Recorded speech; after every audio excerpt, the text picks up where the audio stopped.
Well, welcome to the latest episode of the Autovate podcast. I am here with my good friend Charlie Vogelheim, who is sitting in as a guest host with me this week. Charlie is a longtime automotive industry analyst. He's got 35 plus years in this industry, serving in a variety of roles, including noted companies such as Kelley Blue Book, where he oversaw the transition from print to the internet, J.D. Power, as they moved into the whole internet digital world with J.D. Power Automotive conferences, podcast host for Motor Trend, and a creation of his called The Flying Car podcast. But Charlie's been a longtime friend, and it's great to have him here with us. So Charlie, welcome to the Autovate podcast. Thanks, Cliff. Appreciate all those kind words. I didn't want to say anything because it just seemed like there was so much going on. But it's great to be here.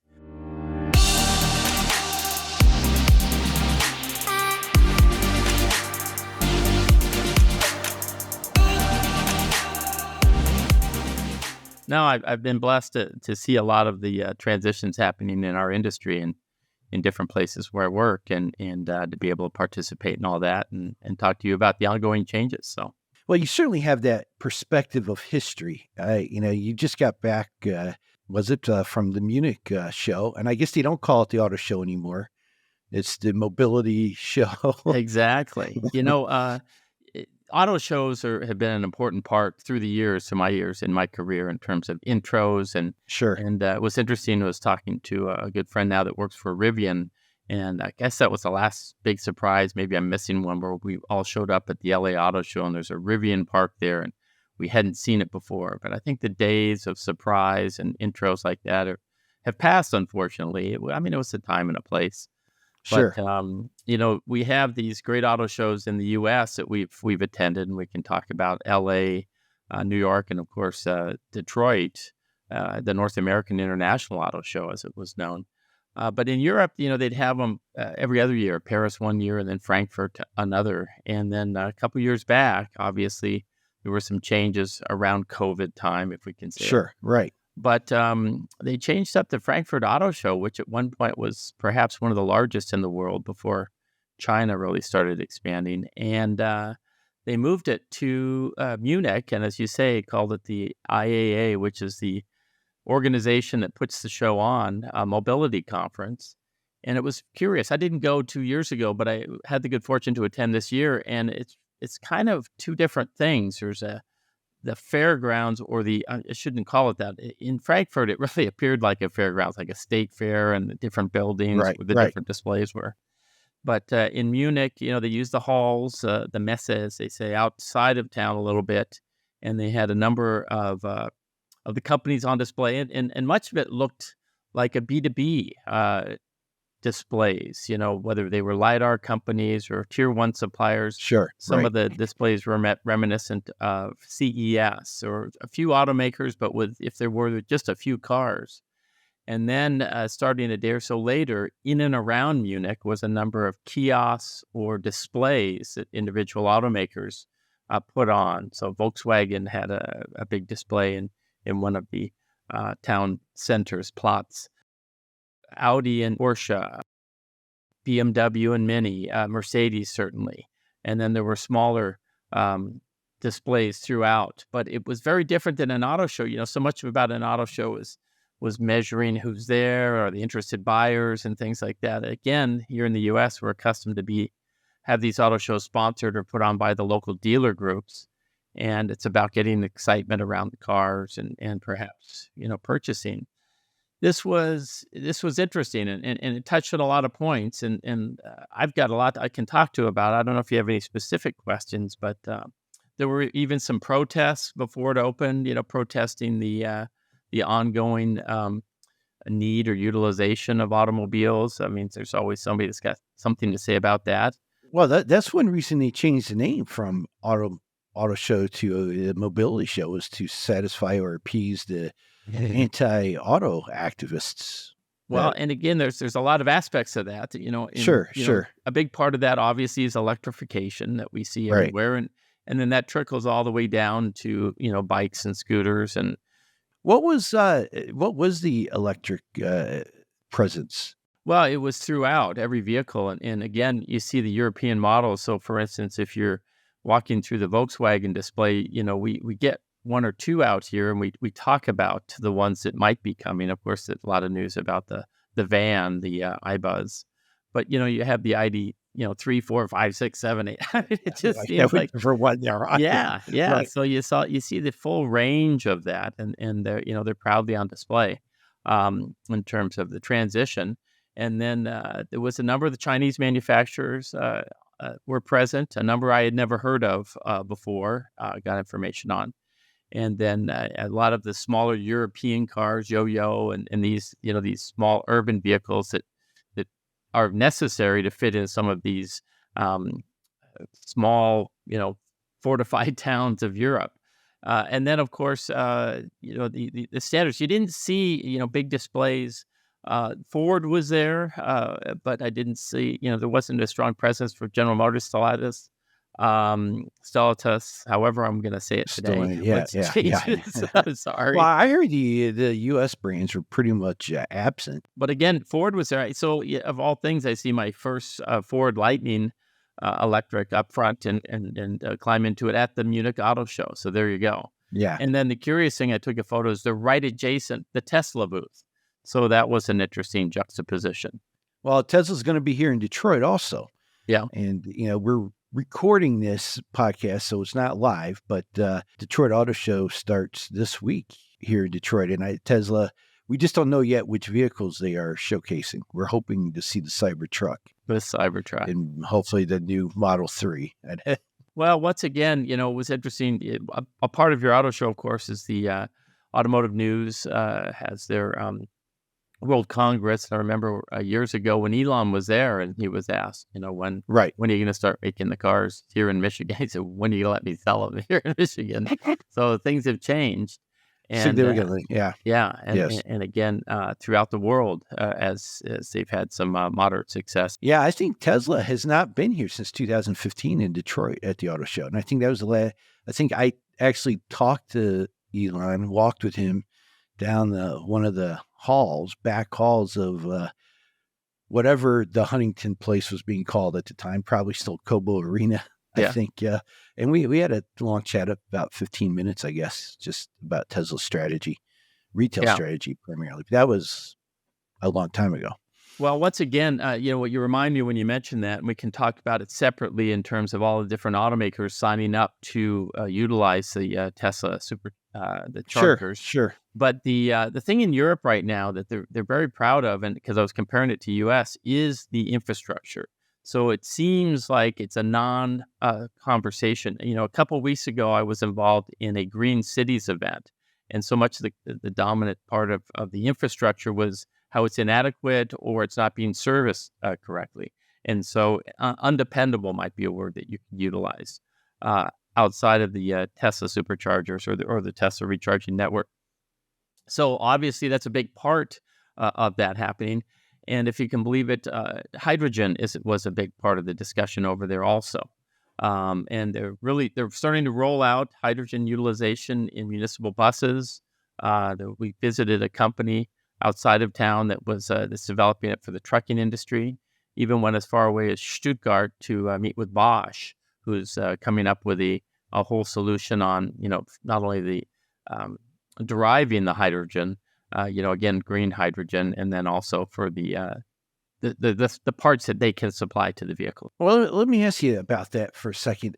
Was that conversation Bosch excluded? I mean, they're a main supplier to automotive manufacturers, of course, here. But was that hydrogen conversation being driven by the OEMs, the legacy traditional OEMs, or was it more outside on the mobility fringes or buses, trucks?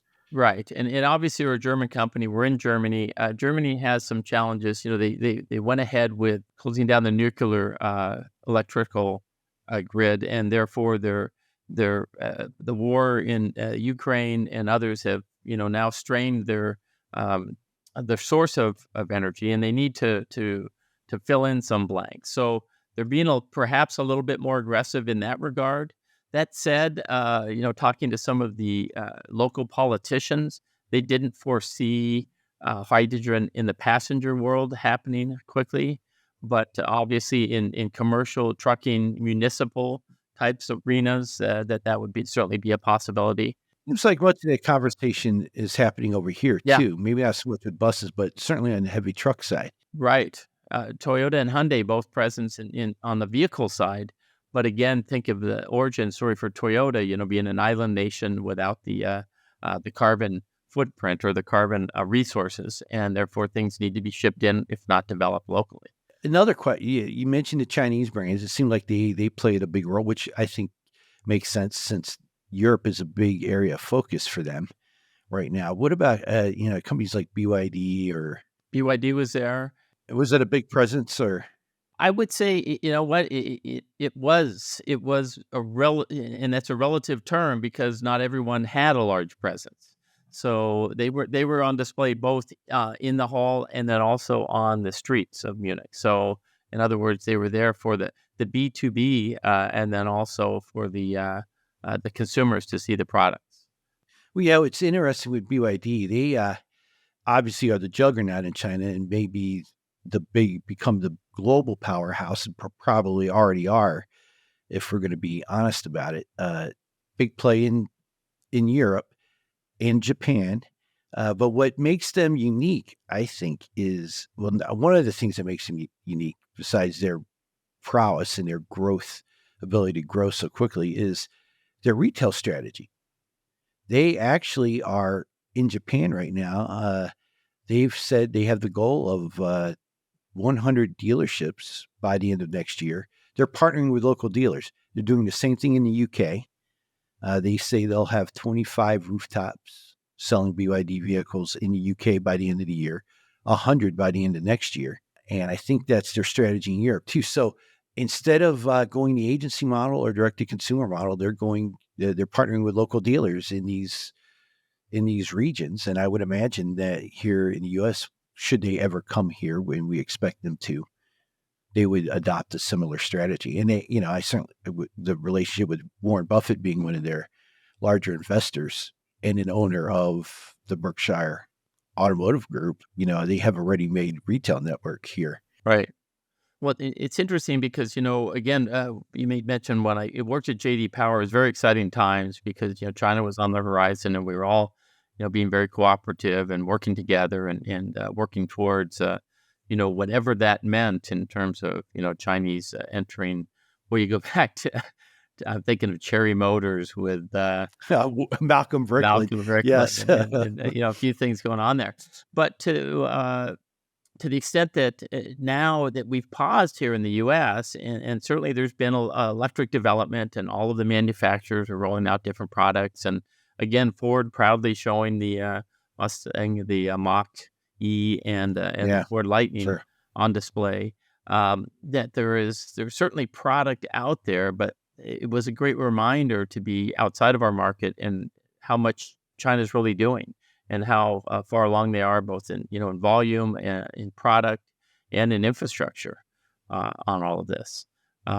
So the other theme I just wanted to mention, in case you want to comment on, that meeting with a couple of the tier one suppliers is just talking about trying to unify software, and it's kind of aligned what Jim Farley said about Ford, that the complications with all of the different supplied parts that have either their own chips and, or worse than that, their own software associated with that, and how that needs to be unified. Again, another aspect of the Tesla that made it a little bit different than the common domestic cars. Yeah, I think that whole data question, the unifying of that data, I think most of the manufacturers have that challenge for sure. And in fact, that impacts the ability to engage with their retailers at a more, I don't know, transparent level is the right word, but on a more effective level. There's just too many data silos, both within the dealership and at the OEM.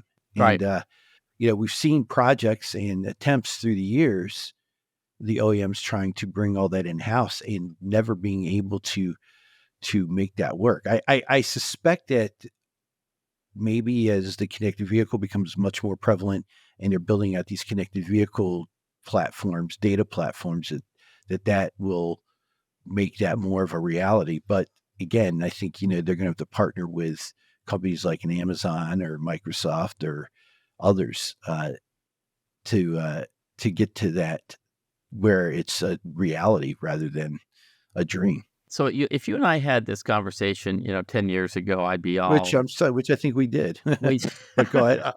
and 5 and 20 years 4 ago. day before yesterday.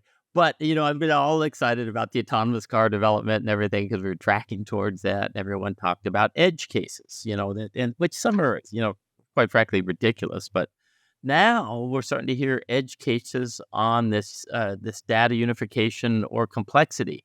You hear about people that take their vehicle in to be serviced and they replace a part and there's a chip in the part and it's somehow stored.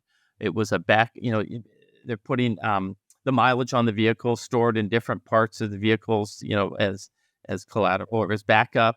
Now all of a sudden the car's, changed its mileage, and now to get it correct, it has to go through this whole software download, dump, and reload. And Well, not just that. It's you mentioned Bosch earlier. Let's say Bosch possibly created the part yeah, or the system, and they actually own the data and right, the chip. right. And for Ford or GM or any of the automakers to make a change or to even repair it, they have to get permission from the supplier to do Right. so because it's a data question, not just a mechanical question. Well, and I have someone I helped buy a car, and they're a little frustrated with me because they enjoyed the car for a number of years. Now there's a part out on it, and it's VIN specific to the vehicle, and there's a supplier issue. The car's been on the ground nearly a year. We're going on month 11 right now. And it's not a very expensive part, but again, since it's coded VIN specific, it can't just be replaced. So Right. again, we'll say edge cases, but Becoming much less edge and more reality. I think, yeah. much more common. Yeah. Right. And we've already experienced things where we had a cracked windshield and it was more complicated because of sensors that are located behind the windshield and things like that. So we get that there's complexities that happen along the way.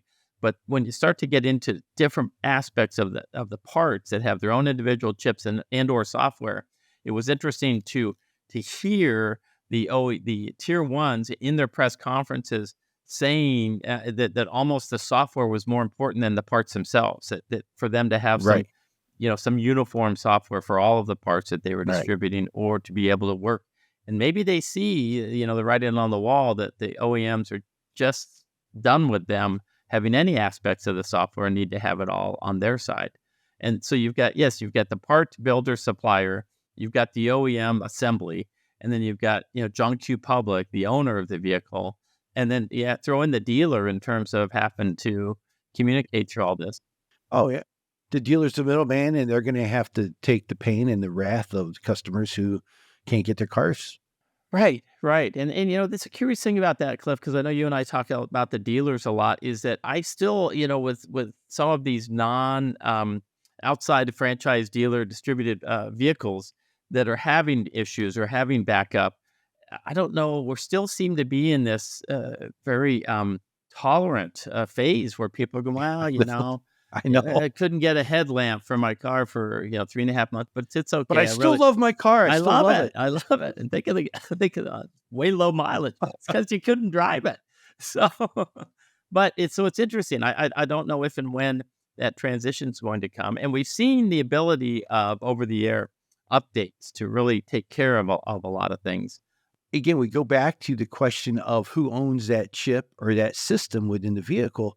So I think Jim Farley even spoke to this recently. The OEM just can't make an over-the-air update. You have to go through a permission process with the supplier or Right. the manufacturer of that part or chip or whatever before they can even get to that point. And sometimes that's a complicated, as you just pointed out recently, a couple of minutes ago, that's a very complicated process sometimes. Yes. And so that, again, was part of the discussion. Yeah. And then also, again, along the dealer lines, I witnessed, and this was outside of their normal, presentation, Mercedes kind of presenting their agency model.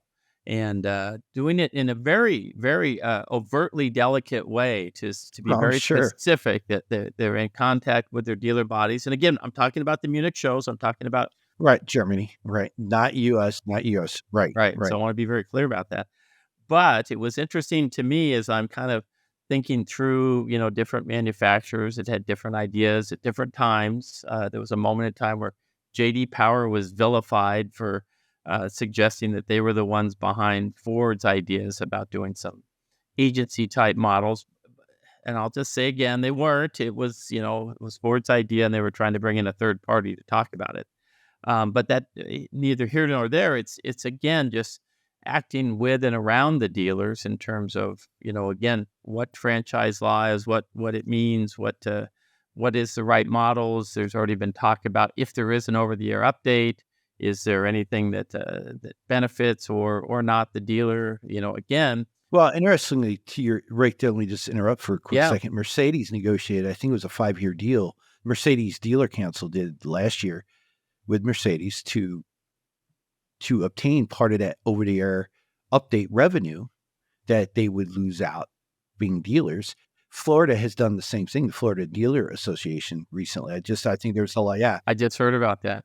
the dealers, and it's funny, and I don't want to toot my own horn, but in 2016, I wrote 2 columns telling, urging NADA to start looking at this issue because it was going to become a big issue for dealers. And a certain NADA executive who's no longer there now poo-pooed it and told me that I was creating a problem where there wasn't one. And here we are now 7 years later, and it's one of their driving principles. It's become a reality. And fortunately, the dealers are in the state associations, I think, are starting to see that. It's been just what these last couple of years as this has been unfolding in the background. Dealers have had some record-setting years, and it's change to the business model in terms of the number of personnel, how much digital you really can do. The cars, individual ownership went from this huge growth in autonomous and shared vehicles, and then again the pandemic puts everyone back into their own cars. So it's been some pretty erratic swings, and I say that. Not that the industry didn't change over time, but it seemed to be, much more predictable in terms of, it's getting stronger or weaker. Or, I remember when airbags first came in, boy, talk about equipment being added and what a difference that's made in terms of safety. But I was having an interesting conversation about where's the reliability even in airbags? Because again, they're starting to age out some of the Well, then you have the whole Takata problem that has been again, ongoing for years, right? almost started that way. But Yeah. it's interesting that, again, a reminder of it's not only the most expensive, but the most complex item, the consumer item purchased or owned. But I want to get your perspective on the whole EV conversation today. Yeah. Where do you think it's going to end up? Or can you even have an opinion right now?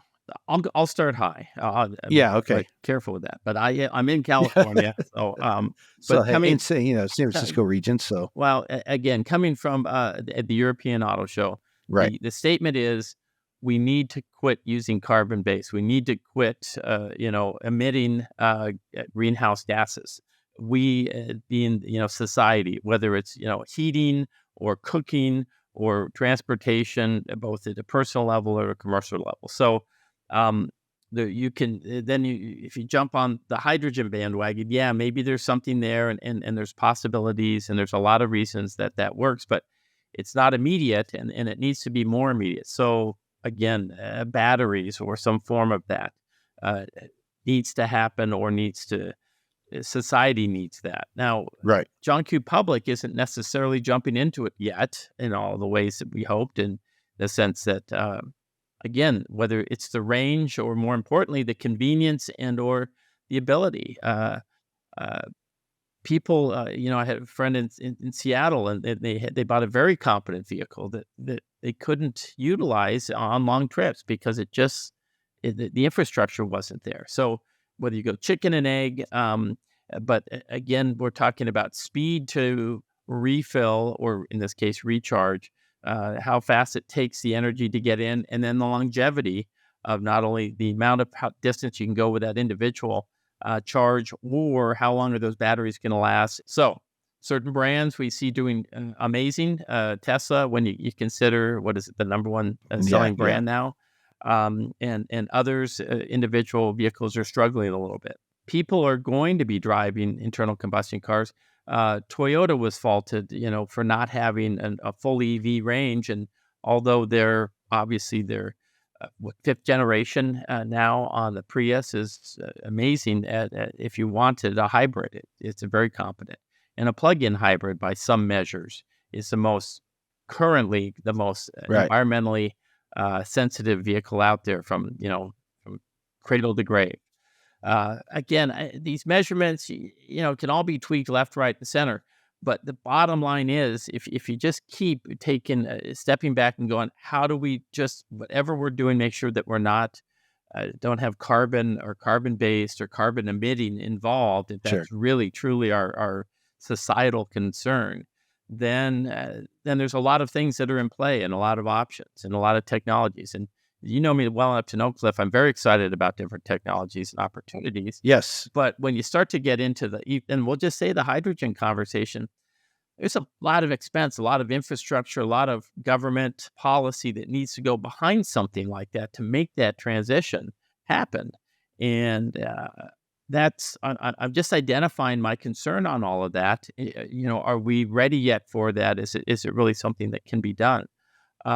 And we're at a little bit of boy, don't bring up nuclear, but you have to, because, there's aspects of that there isn't carbon emitting. There's other issues, certainly, but that's where, again, it can be part of that other part of the conversation around that. So to finish that off, what do I think about that? I see a lot of these smaller urban vehicles that are very competent, and that people maybe should really consider, and then whether it has a hybrid motor or something to make that longer trip, maybe that's the way to go. But there's just every passing day, and then again, the promise of those batteries, solid state, whatever.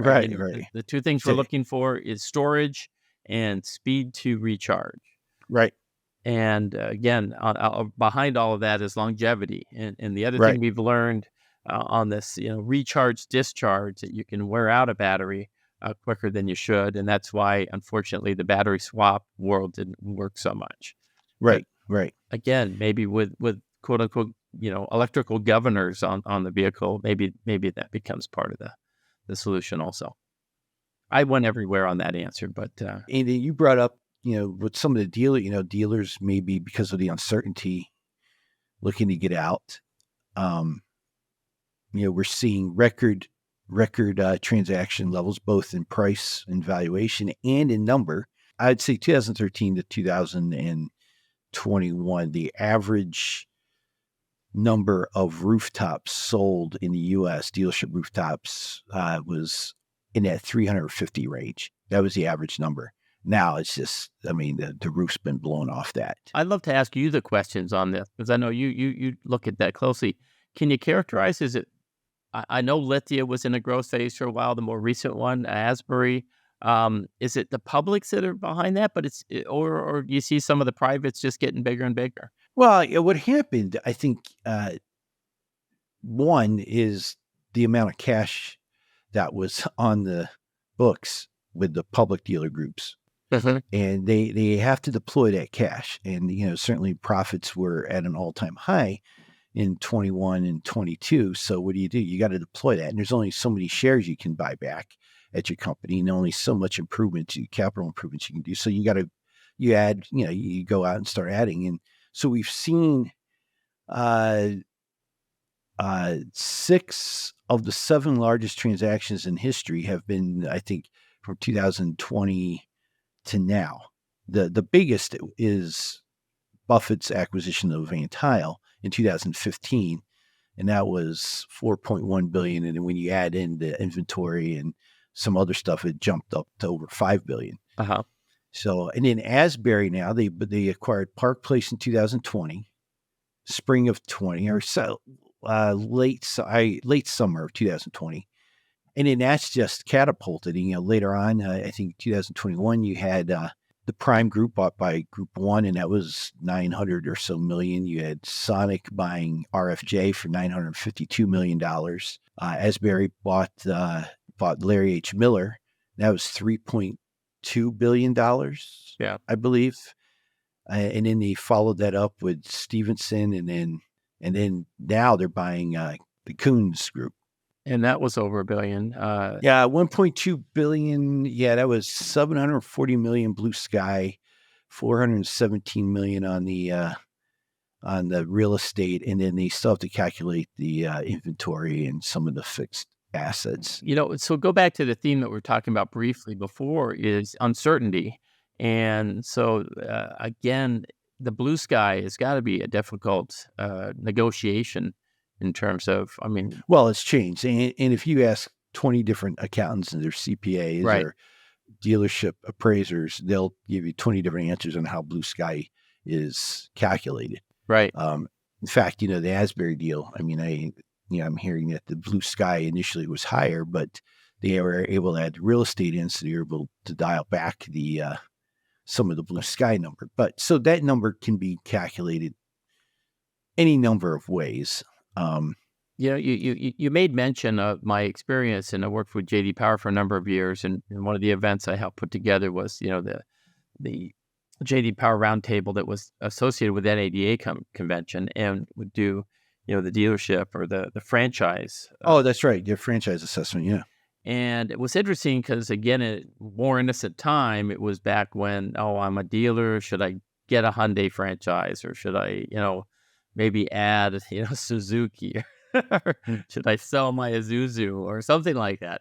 But it seems like, is anybody still doing that? I mean, there are dealers that are just trying to pocket a brand or so with Oh, absolutely. I talked to one recently, and they were looking at a certain brand in California to see, they wanted research done, or and maybe they just don't make the headlines, right? I don't get to see, but it seems like, all the dealers have gotten into, a minimum 5 to 10 different locations or franchises. And so any transaction is always a multiple franchise transaction, not just Right. And of course, the manufacturers, the larger groups, have framework agreements which govern or restrict the number of brands or Right. number of franchises, stores that they can own for that specific brand. Certainly the higher level, Mercedes, Audi, even Toyota, Lexus are very strict right. on those. Now, I think, and into your question, the uncertainty. Yeah, I was talking to another dealer recently, very, very wealthy, profitable dealer. Great brands, phenomenal. It would be, someone that anyone who's looking to grow would love to jump on. They, and he just said, he asked me what I thought. I was honest. I'm like, look, he's a young guy too. I just said, if it were me today, I would sell. I'd take the sure money. It's there right now. And I'd sell. And then if I wanted to stay in the business, maybe I'd buy something I will really like, or I'd hold on to, if I had a super luxury or, premium exotic brands, maybe I'd keep a couple of those just for toys essentially. But I would take the money and run right now. Coons was a familiar name to a lot of us for many years as they grew and became something, and then decisioning almost becomes unfathomable to think that, okay, now there's a single person just saying, hey, let's go left, let's go right, or something like that. That Right. Well, Coons was pretty progressive too. I mean, they kind of have a dear spot in my heart because they were one of our first eDealer 100 participants and dealer groups that really got behind it. And, that was a project that I was, helped create back in 2000. And Mercer Thomas, who's still there at Coons, is, very few people know her name, but she's one of the more just brilliant and steadfast pioneers in the whole digital e-commerce space at the automotive retail level. The good news, bad news for both of us is, again, with the members of the roundtable and getting involved in digital marketing, the development of the internet, the possibilities, we really got to spend some time with the more progressive or the ones trying to do the right thing or take advantage of of tools that would enable, be beneficial for everybody involved. And then every now and then when I meet one that wasn't part of that, it throws me off like, well, wait a second. Yeah, there's a whole group of people that I think our industry doesn't really know that much about today. Yeah. That maybe we're the rock stars 20 years ago, 15 years ago.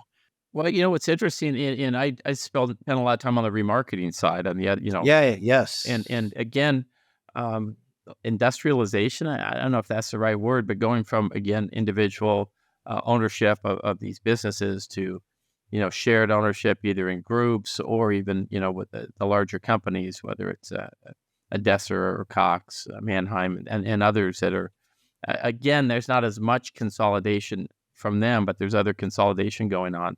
And I witness every now and then that local dealership that had a good business and et cetera, all of a sudden not being that local dealership anymore. And right. maybe, again, we see more than John Q. Public because we're paying attention to it at a higher level, and we know what transitions are happening behind the scenes. But I'm always curious to see what that really means in terms of the operations and again, the customer relations, going back to J.D. Power, et cetera. So, yeah. Well, and you mentioned remarketing. I think one of the bigger questions in our industry over the next few years will be the impact that EVs and the batteries have on vehicle valuations. yeah. And I think it's going to upend the way we calculate those. Absolutely. And I know banks, I've had numerous banks reach out to me asking me for perspective, or because everyone's searching and trying to figure that out. But I don't think there's enough data. Well, and now there's these companies out there that are really trying to judge the quality of the battery. We used to just do miles, age and miles, but as I alluded to earlier, the way you treat the battery is going to really have a greater effect on its overall longevity and even its capabilities. So, I mean, do we start providing evaluation of the battery separate from the actual vehicle? Yeah. I mean, I think that's Definitely. So again, it's a big part of it. And boy, you get into even something like, and we're not there yet, fuel cells. That's an expensive little unit in the front of the car. Like, hey, how much platinum do you have? So these are important components, and again, it's interesting to me. I was looking at some of these electric vehicles are just so clean, because they've got the molding of the body panels and things all just make it look so clean and quiet and things like that. But yeah, where's your next trip? You know what? I will be back in Chicago for the National Auto Auction Association. Okay. So again, talking about some of the challenges and such, I'll be actively participating in that. And in terms of what it all means with some recent changes, the capabilities, there's a physicality for these auctions to sell electric vehicles. They need to have infrastructure in place. Some of these auctions are becoming the PDI point for some of these non-franchise products. Right. And, even something like the Amazon delivery trucks that Rivian's rolling out, I know have to be inspected and ready for delivery. So it's an interesting amount of transition going on in their world, outside of ownership, et cetera. So I've got a question from left field for you.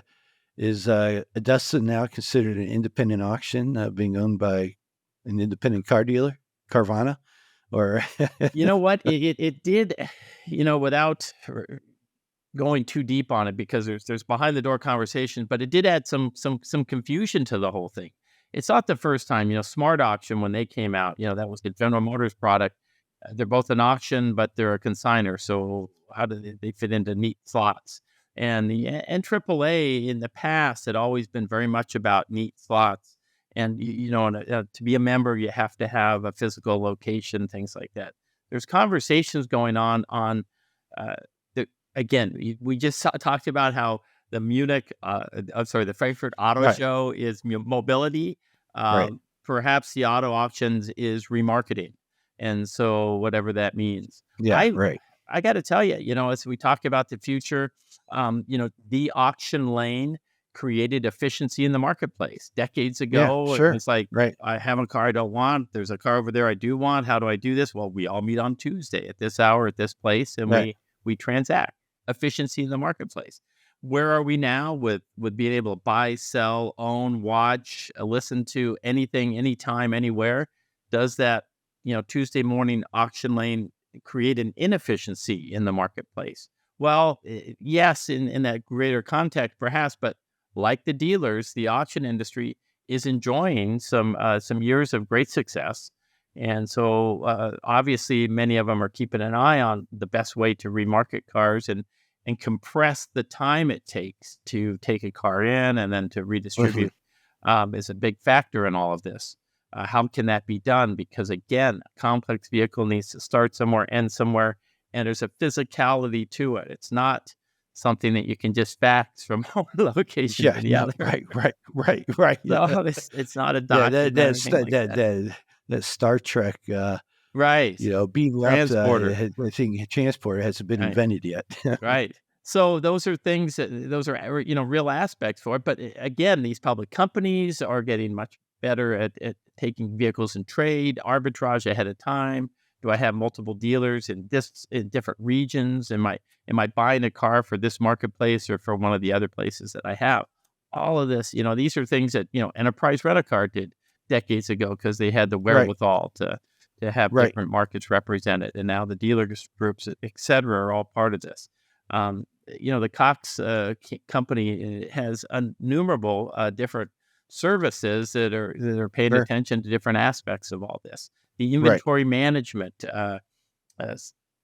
software that different dealers are using. It's Right. amazing when you think about the days when you Well, said, well, "Yep, we just and you think you're all solved, but we just saw another pretty large investment into VinQ, which is an inventory management company, and the Holman Group yeah, led a round of investment there. And so, these new products or new solutions that are building upon old systems. And we remember when vAuto came, to market, on the heels of American Auto Exchange, right." which was first, but vAuto, I think, really set the bar, certainly under Dale Pollock's leadership.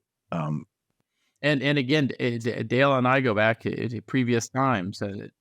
It just again he was I always admired his scientific approach to all this, and how can we go to the next level? How can we go deeper in understanding what the values are, or what how long do you keep the car, et cetera. So all of that's been fascinating. well, Charlie, this has been a fascinating conversation, and I think we could, go on all day, and we have, private, so many conversations about this. It's nice to take this to open it up to the public listening group. A Well, lot I of love insider the baseball, yeah, but I think, your perspective and your history in the industry, it's great to have someone that is able to bring that rational perspective, but also that perspective of the historical angle to it that isn't just what you read in the books, but you lived it and you were part of it, part of creating it. well, I appreciate the kind words, Cliff, and again, a shout out to you because one of my favorite things about we'd finish off the JD Power Roundtable, and I'd bring you up on stage, That's and then right. you and I would just talk about, okay, this is what we've heard the last day or two or Yeah, three. yeah, What sure. was the most significant? What do you believe? What don't you believe? And it's like, and it was kind of almost a retrospective way to Yeah, sure. sort Yeah, through what was important information or not that right, been right. presented. Yes, yeah, and we've been on stage a few times together Yeah, over the years. So, right. and we will again We'll soon. look So, forward to it. and Charlie, before we say goodbye here, what I assume your next trip, you said Chicago. What other things do you have coming up? Well, we've got the LA Auto Show. We've got some micromobility, some other things. But, we always finish the year strong with Autovate in the Phoenix Scottsdale area in December. So look forward to that, Clip. Shameless plug here. Yes, yes, yes. If you Never haven't shameless. registered yet,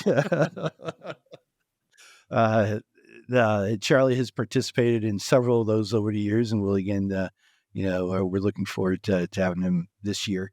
if you haven't registered yet, go to autovate.org. One of the industry's more unique events. It's Q&A, not presentations, not sales pitches from vendors, but Q&A conversations with folks, with me and folks like Charlie and some others. So I look forward to hopefully seeing you in Scottsdale in December. Again, Charlie, thank you so much for being here. Thanks for having me, Cliff. Good to see you.